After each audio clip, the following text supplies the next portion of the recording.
Holy moments are simple, contagious, daring, astonishing, wise. Some moments are holy, some moments are unholy, and you get to decide.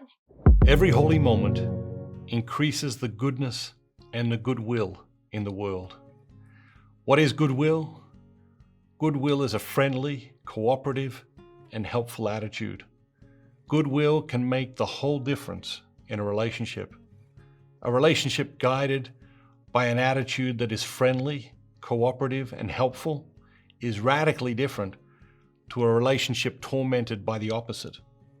And the whole world is a collection of relationships. One relationship multiplying the next. One relationship compounding upon another. You are walking through the grocery store and someone smiles at you. A burst of joy goes through you. You smile back and you begin to glow. Your response may even feel involuntary, and that's because it's so natural. We do it without reflection, instruction, or conscious thought, because it is who we are when we are at our best. The other person's smile tapped into the goodness and joy that was already within you. Smiling at someone is a holy moment.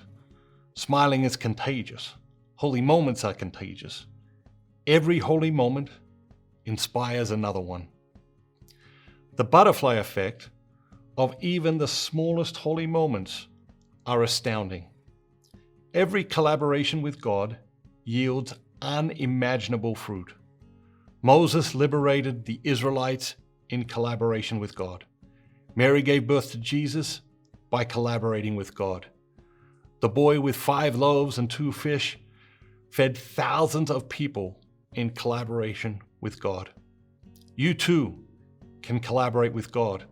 And by collaborating with God to create one holy moment today, you never know who will be touched by the chain reaction you set off.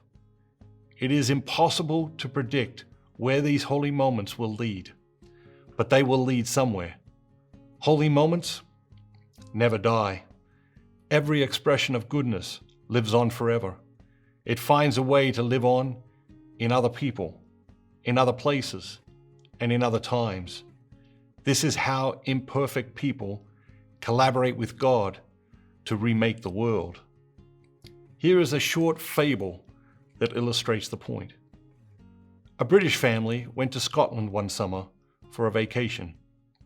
The mother and father were looking forward to enjoying the beautiful Scottish countryside with their son. But one day, the son wandered off all by himself and got into trouble. As he walked through the woods, he came across an abandoned swimming hole. And as most boys his age do, he took off his clothes and jumped in. He was totally unprepared for what happened next.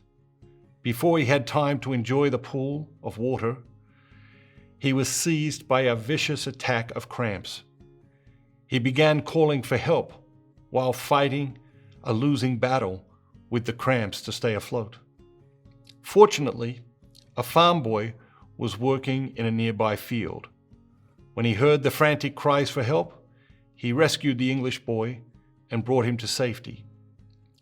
The father of the boy who had been rescued was, of course, very grateful. The next day, he went to meet the youth who had saved his son's life, and the two talked. The Englishman asked the brave lad what he planned to do with his future. The boy answered, "I'll be a farmer, like my father." The grateful father said, "Is there something else you'd rather do?" "Oh yes," answered the Scottish lad. "I've always wanted to be a doctor, but we are poor and could never afford to pay for the education." "Never mind that," said the Englishman. "You shall have your heart's desire and study medicine. Make your plans, and I will take care of the costs." So the Scottish lad did indeed become a doctor. The legend of this fable says that years later, in December of 1943, Winston Churchill, the English boy, became deathly ill with pneumonia while in North Africa. His life was saved for the second time by the Scottish boy, Sir Alexander Fleming, This time with a new drug Fleming had invented, the first antibiotic, penicillin. 2 years later, under the unshakable leadership of Churchill, Britain and her allies would defeat Hitler and the Nazis, ending the most diabolical regime in history. You never know how far your holy moments will reach. Have a great day. Have a great day. Have a great day. Come sit, babe. Come sit. Have a great day.